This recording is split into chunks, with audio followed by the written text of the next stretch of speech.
قرآن مجید کی سورۃ البقرہ میں اللہ کریم نے فرمایا وَأَتِمُّ الْحَجَّ وَالْعُمْرَةَ لِلَّهِ، فرمایا اللہ کے لیے حج اور عمرہ پورا کرو، اللہ کی رضا کے لیے حج اور عمرہ یہ کام کرو پر کرو اللہ کی رضا کے لیے، اللہ کی رضا کے لیے حج اور عمرہ کرو۔ میرے نبی کریم صلی اللہ علیہ وسلم سے ایک صحابی نے پوچھا یا رسول اللہ صلی اللہ علیہ وسلم سب سے افضل عمل کون ہے، کون سا ہے؟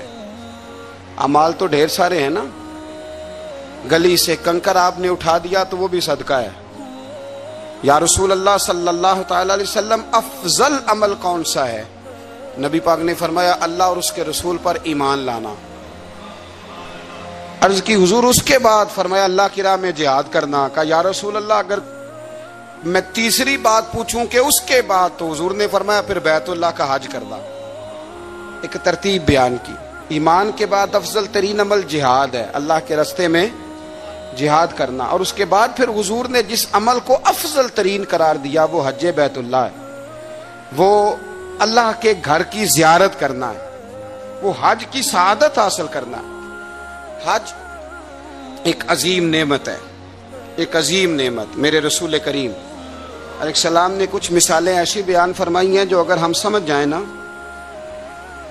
اگر ہم سمجھ جائیں ان لفظوں کو، چونکہ ہم حدیثیں سنتے رہتے ہیں تو وہ خاص گہرائی اور گہرائی جو اس پر بات پر غور کی ہونی چاہیے وہ کئی دفعہ نہیں ہوتی، تو اس کے جو حسین مطالب ہوتے ہیں اور اس روایت کے جو خوبصورت تراجم ہوتے ہیں وہ پھر ہمارے ذہن میں نہیں آتے۔ ایک پہلے دن کا بچہ ہوتا ہے، بالکل پہلے دن کا، آج ماں کے پیٹ سے پیدا ہوا، اس کے ذمے کوئی گناہ نہیں ہوتا، اس شخص سے کسی کا کوئی اختلاف نہیں ہوتا، اس شخص نے کسی کا دل نہیں توڑا، اس نے کسی کو ستایا نہیں، اس نے کسی کو پریشان نہیں کیا۔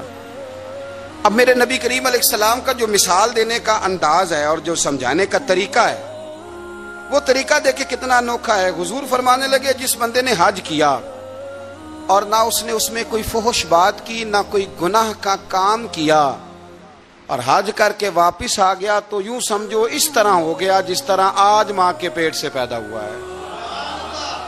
مثال دیکھیں، تشبیہ دیکھیں، رائنائی دیکھیں، اور جو حضور کی باتوں سے خوشبو پھوٹتی ہے اس کو محسوس فرمائیں کہ جس طرح آج ماں کے پیٹ سے پیدا ہوا ہے، آج وہ جو خوبصورتی ہوتی ہے پہلے دن کے بچے کی، وہ جو رانائی ہوتی ہے، وہ جو اچھا لگتا ہے، وہ جو چاؤ چڑھتا ہے، وہ جو اس کے آنے پر لوگوں کو تسلی ہوتی ہے، وہ جو مبارکیں ہوتی ہیں، وہ ایک خاص اس آنے والے بچے کی اہمیت ہے، فضیلت ہے، اس کے ذمے کوئی گناہ نہیں۔ فرمایا جو حج مبرور کر کے آئے، گناہ سے پاک حج کر کے آیا، یوں سمجھے کہ آج ماں کے پیٹ سے پیدا ہوا، اللہ نے اسے اتنا نواز دیا ہے، اتنا۔ ہاں اس کے ذمے اب جو حقوق العباد ہیں وہ اس نے ادا کرنے، اس کے لیے وہ کوشش کرے، اس کے لیے وہ جد و جہد کرے، لیکن وہ سمجھ لے کہ اب مجھے کوئی اعزاز ملا ہے۔ بزرگ کہتے ہیں کہ یوں سمجھو تمہیں ایک نئی زندگی مل گئی جب تم حج کر کے آئے ہو، ایک نئی زندگی، تمہارے گناہ معاف کر دیے گئے، اب تم نے ایک نئی ترتیب کے ساتھ اعمال کو شروع کرنا۔ اب تم سمجھو کہ اللہ تبارک و تعالیٰ نے تمہیں بڑا نواز دیا ہے، تم پر اللہ نے بڑا فضل اور احسان فرمایا، اور بڑا خاص کرم نوازی رب کریم نے تمہارے اوپر فرمائی ہے۔ اس ترتیب کو سمجھیں، اس کو ذہن میں لائیں، اور پھر دیکھیں کتنا اعزاز والا کام ہے۔ صحابہ کا کیا مزاج تھا؟ حضرت زازان رضی اللہ تعالیٰ عنہ فرماتے ہیں کہ حضرت عبداللہ ابن عباس کا جب آخری وقت آیا تو انہوں نے اپنے اولاد کو، قبیلے کو، بچوں کو بلایا۔ ہمارے ہاں جب آخری وقت آتا ہے تو کچھ وصیتیں کی جاتی ہیں کہ وہ والا مکان فلاں کا ہے، وہ والی جائیداد فلاں کی ہے، یہ اس کو دے دینا، یہ رکھ لینا، یہ میرا قرضہ۔ یہ بھی اچھی بات ہے، چلو حقداروں کا حق ان تک پہنچ جائے۔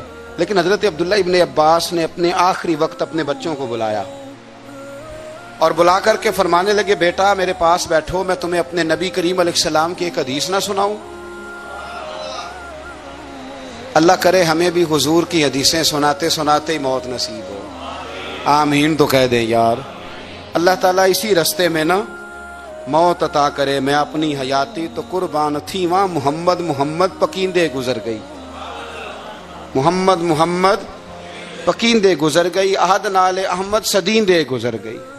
نبی کریم صلی اللہ علیہ وسلم کے غلام کیا کہتے ہیں؟ حضرت عبداللہ ابن عباس حضور کے چچا زاد بھی ہیں، اپنی اولاد سے فرمانے لگے تمہیں حضور کا ایک فرمان سنانا چاہتا ہوں۔ انہوں نے کہا جناب سنائیے، بتائیے۔ تو کہنے لگے کہ نبی کریم علیہ السلام کو میں نے ارشاد فرماتے ہوئے سنا کہ جو شخص مکہ مکرمہ سے پیدل حج کے لیے نکلا، کہاں سے جی؟ لفظوں پہ غور کرنا، یہ نہیں فرمایا گھر سے پیدل چلے، کہاں سے؟ یہ تو ایک اہل مکہ کے لیے فضیلت ہو گئی، اور پھر دوسری بات یہ کہ جو لوگ یہاں سے حج کرنے جاتے ہیں جا کے ٹھہرتے کہاں پہ ہیں؟ مکہ میں ٹھہرنا ہے نا سب سے پہلے۔ چلیں کوئی حرم شریف کے قریب ٹھہر گیا تو کوئی عزیزیہ میں، تو کوئی خالدیہ میں، تو کوئی شوقیہ میں، یہ جگہوں کے نام ہیں وہاں، لیکن رہنا تو مکہ مکرمہ میں ہی ہے نا سب نے۔ فرمایا جو مکہ مکرمہ سے پیدل حج کے لیے نکلا، حتیٰ کہ حج کر کے واپس مکے لوٹ آیا، اللہ تعالیٰ اس کے ہر قدم کے عوض اسے 700 نیکیاں عطا فرمائے گا۔ اور اگلے لفظ سنو گے تو اور خوش ہو جاؤ گے۔ محبوب کریم فرمانے لگے 700 نیکیاں ملیں گی، اور ہر نیکی حرم کی نیکی کے برابر ہوگی۔ ہر نیکی گویا اسے ہر قدم پر 7 کروڑ نیکیاں عطا کی جائیں گی۔ جب وہ چلے گا ایک قدم پہ، اللہ ایک قدم پہ صرف 7 کروڑ نہیں، اللہ اسے ایک قدم پر 7 کروڑ نیکیاں عطا فرمائے گا۔ اندازہ فرمائیں کہ اس بندے کا مقام کیا ہے۔ جس طرح نور میں نہیں وہ نہلایا ہوا، اور ہر قدم اٹھاتا ہے تو نور والا ہی بنتا چلا جاتا ہے۔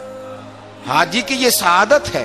اور ایک حدیث میں اللہ کے رسول صلی اللہ علیہ وسلم نے فرمایا جب تمہاری سواری، تمہاری ناکہ، تمہاری اونٹنی حج کے لیے چلتی ہے، ایک قدم اٹھاتی ہے تو اللہ تمہارا ایک گناہ بھی معاف کرتا ہے، تمہیں ایک نیکی بھی عطا کرتا ہے، اور تمہارا ایک درجہ بھی بلند فرما دیتا ہے۔